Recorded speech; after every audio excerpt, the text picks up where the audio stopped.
Assalamualaikum dan salam sejahtera sayang bersama saya Fatin Syahirah Rosti. Tumpuan berita, Kerajaan Sarawak akan terus mempelbagaikan ekonomi dengan tumpuan khusus kepada pemodenan pertanian, pengukuhan infrastruktur, memajukan pelancongan dan mempercepatkan pembangunan modal insan seperti yang digariskan dalam Strategi Pembangunan Pasca COVID-19 PCDS 2030.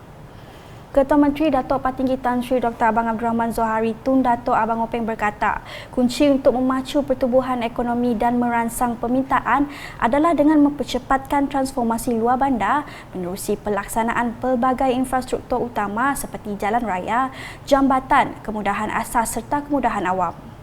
This is not hollow talk, as the task of linking up the rural areas with good road infrastructure and other basic facilities is placed on the shoulder of Recorder, whose role has been expanded to include development in ODA, that is Ulu Rajang Development Agency, HRDA, meaning Highland Development Agency, and HRDA,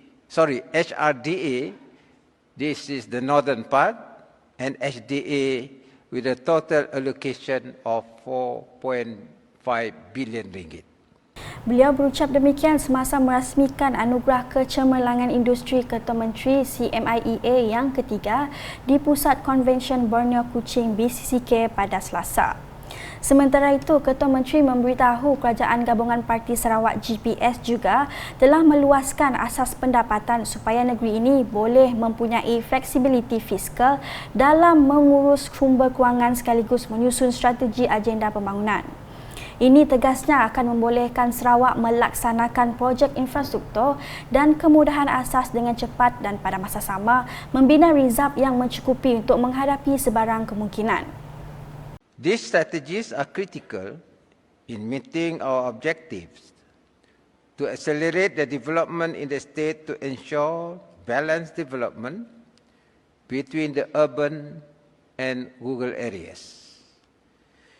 The state will vigorously intensify the implementation of high-impact and people-centric projects in line with its development agenda. Tambah Ketua Menteri, lebih baik kawasan akan dibuka untuk aktiviti ekonomi produktif yang mana menyediakan pelbagai peluang pekerjaan dan perniagaan terutama kepada masyarakat luar bandar. Dalam perkembangan sama, Datuk Patinggi Tan Sri Abang Zohari memberitahu kunci untuk merealisasikan Sarawak sebagai sebuah ekonomi maju menjelang 2030 ialah dengan penglibatan perniagaan Sarawak melabur dalam projek di negeri ini. Justru katanya Kerajaan Sarawak akan meningkatkan usaha dalam mempromosikan keusahawanan dan pelaburan dalam kalangan rakyat Sarawak yang berminat untuk membangun dan melaksanakan projek mereka. In this vein, the Federation plays a pivotal role in coordinating the relationship between the business community and the state government as we work together in making Sarawak a developed state by 2030. Kemuncak malam gala itu menyaksikan penganugerahan pengiktirafan yang disampaikan Ketua Menteri kepada perniagaan-perniagaan yang cemerlang di Sarawak. Pengiktirafan bagi Best Emerging Company dimenangi oleh Sofia Taha Holding Sdn Bhd, manakala pengiktirafan bagi CMIEA 2021 Outstanding Winner dianugerahkan kepada IoT Management Sdn Bhd. Wartawan Unit Komunikasi Awam Sarawak berkesempatan menemu bual dua pemenang yang membawa pulang trofi berserta pengiktirafan emas mereka. I'm so happy and then Alhamdulillah this is another achievement lah untuk achievement kami untuk gold medal, which is 2019 I got silver, now we got gold medal and tambahan lagi another medal iaitu Best Emerging Company, so very happy. So ya jaklah si terkata lah. InsyaAllah we try to get kami try to improve lagi, going to another level for medium category for gold medal insyaAllah. Amin. Inilah pencapaian tertinggi yang pernah kami dapat semenjak tahun 2017 kita participate dalam CME Award, dan seterusnya 2019, dan untuk this year surprisingly kita dapat overall winner dengan gembira, dan berharap dengan adanya anugerah ini akan lebih memotivasikan kami untuk bekerja lebih keras dan lebih efisien untuk mencapai tahap yang lebih tinggi, world class level for the productivity achievement. Thank you very much. Berita seterusnya, Sarawak bakal menjadi tuan rumah Miss Tourism International MTI World Final Silver Jubilee yang dijadual berlangsung pada 25 November 2022.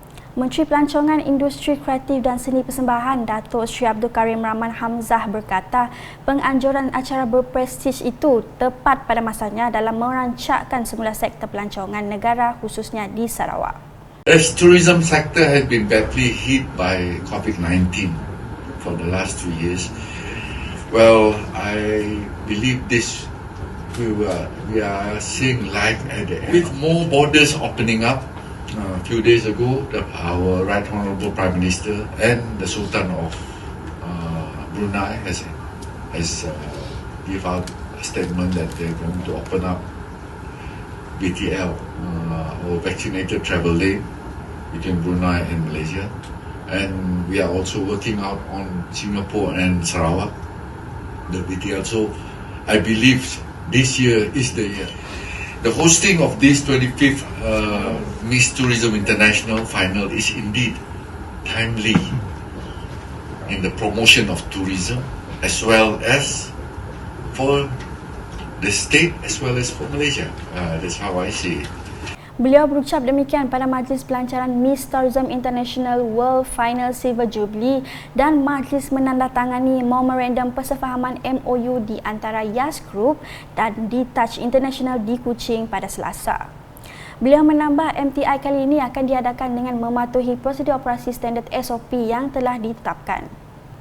MTI kali ini yang bertemakan Bringing the World to Sarawak bakal menyaksikan penyertaan jelitawan dari 60 negara dengan penganjur utamanya Esther Lau Lipoh dari Yas Group.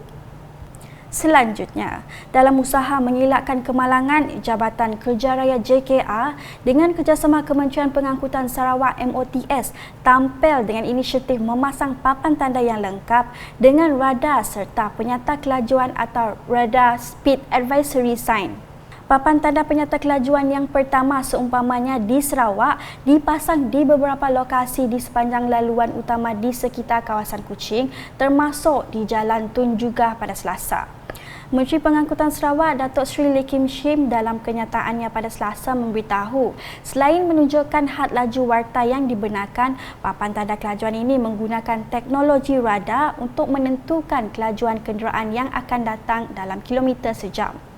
Ia seterusnya memaparkan kelajuan berangka kenderaan tersebut pada panel LED yang disepadukan pada papan tanda itu sendiri. Menurut Datuk Seri Lee, pemasangan papan tanda tersebut bertujuan memberi amaran kepada pemandu tentang kelajuan mereka, terutamanya jika mereka melepasi had laju secara sedar atau tidak. Selain Jalan Tun Jugah, papan tanda penyata kelajuan itu juga akan dipasang di Jalan Batu Kawah dan Batu 14 Jalan Kuching Serian. Perkembangan di muka. Program Agriculture Community Outreach Program AgriCorp bagi Dewan Undangan Negeri Dun Jemoreng Siri 1 2022, anjuran Jabatan Pertanian Matu bertujuan memberi pendedahan secara langsung mengenai perkembangan industri pertanian terkini kepada pekebun kecil. Program yang telah diadakan sejak tahun 2020 sehingga 2021 merangkumi 5 program keseluruhannya dan kali ini merupakan kali yang ke-6. Menurut Menteri Muda Integriti dan Ombudsman, Datuk Mursyid Diraja Dr. Juanda Jaya, pertanian kini mempunyai pelbagai teknologi dan kaedah moden untuk para petani dan pekebun. Sehubungan itu, para petani dan pekebun perlu bijak mengambil peluang dalam pertanian moden dan sentiasa berusaha untuk memajukan diri dengan arus teknologi yang terkini. Beliau berkata demikian semasa berucap dalam program tersebut di Dewan Masyarakat Kampung Pergau Matu pada Ahad. Datuk Dr. Juanda yang juga ahli Dewan Undangan Negeri Adun Jemoring juga berharap agar program seperti ini dapat memberi pendedahan secara langsung kepada peserta untuk mengetahui kaedah-kaedah terkini dalam pertanian. Kursus ini melibatkan 100 peserta dan setakat ini telah berjaya mengumpul seramai 583 peserta melalui 6 siri program AgriCorp yang telah dianjurkan. Sementara itu, sebanyak 32 pasukan telah berentap dalam cabaran sepak takraw Kota Semerahan edisi ketiga tahun 2022 Piala Pusingan Datuk Rubiah Wang yang berlangsung di Stadium Tertutup Kota Semerahan pada Sabtu.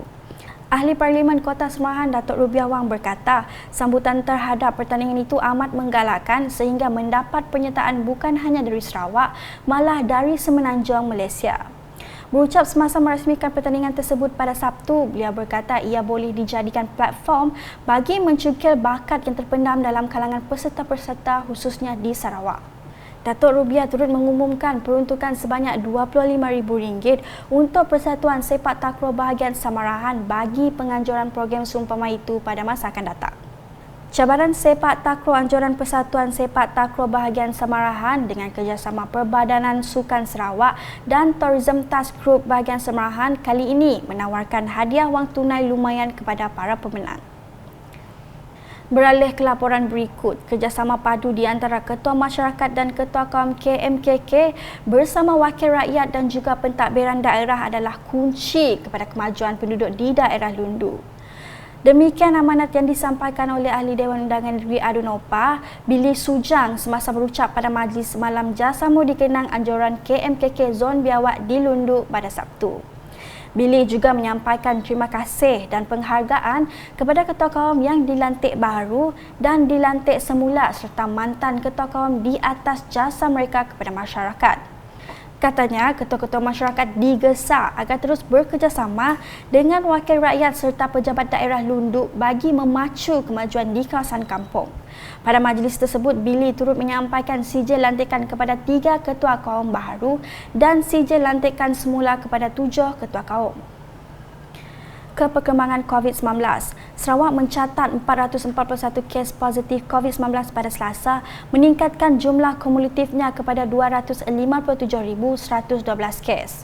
Jawatan Kuasa Pengurusan Bencana Negeri JPBN Sarawak dalam kenyataan medianya menjelaskan sebanyak 246 kes adalah dalam kategori klinikal 1, 192 kes dalam kategori klinikal 2 dan 3 kes dalam kategori klinikal 3.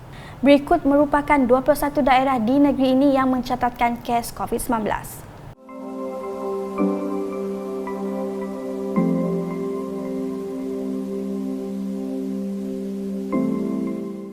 Dalam pada itu, jumlah kluster yang masih aktif adalah 2, manakala tiada penambahan kluster baru dilaporkan. Sekian edisi Tengah Hari bersama saya Fatin Syahirah Rosdi. Berita lebih lanjut boleh didapati di semua platform media sosial UKAS termasuk portal ukas.sarawak.gov.my dan UKAS Channel di YouTube. Salam UKAS.